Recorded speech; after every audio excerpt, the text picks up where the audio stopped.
नमस्कार विद्यार्थी मित्रांनो, या अगोदरच्या व्हिडिओत आपण कथा एक साहित्य प्रकार, कथेची पूर्वपीठिका, घटक, वैशिष्ट्ये, सादरीकरण याची माहिती पाहिली.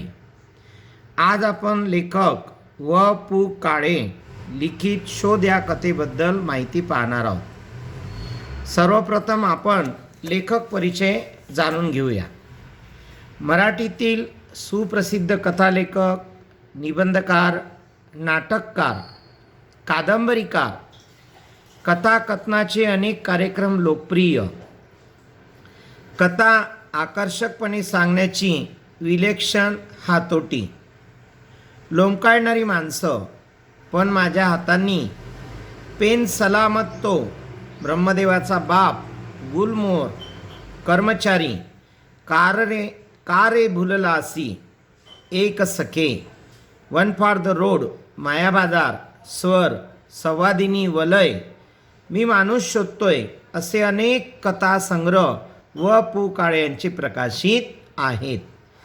आकर्षक कथानके, ओघवती निवेदन शैली आणि चटपटीत संवाद यामुळे वपूंची कथा वाचकप्रिय झालेली आहे.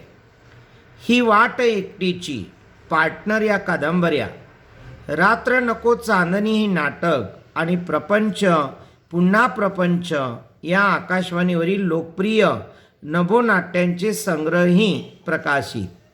महाराष्ट्र शासनाचा पुरस्कार, पु भा भावे पुरस्कार, फाय फाउंडेशनचा पुरस्कार इत्यादी पुरस्कारांनी व पु काळे सन्मानित आहेत.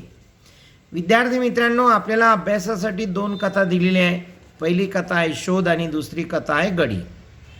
त्यापैकी आज आपण पहिली कथा शोध या कथेची मध्यवर्ती कल्पना जाणून घेऊया.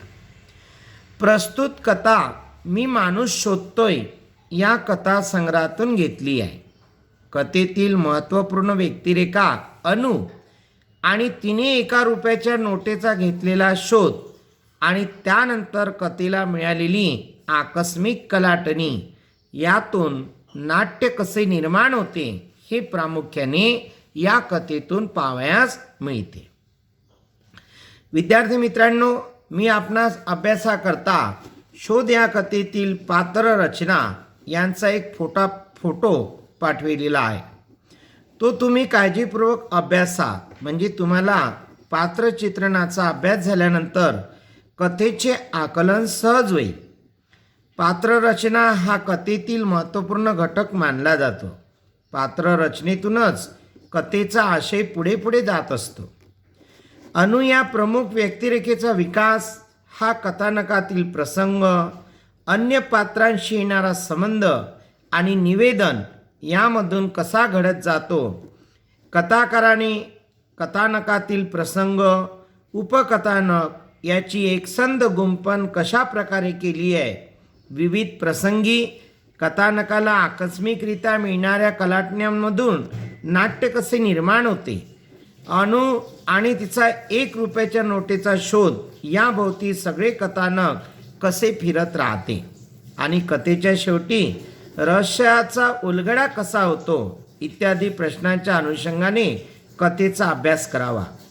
प्रस्तुत शोध कथेत अनेक स्थळांचा उल्लेख आलेला आहे, जसे पोलीस स्टेशन, हॉटेल म्हणजे उपहारगृह, नायर हॉस्पिटल, KM हॉस्पिटल इत्यादी. आता आपण फोटोत दर्शवलेल्या पात्रांचा ऑडिओच्या माध्यमातून थोडक्यात परिचय करून घेऊया.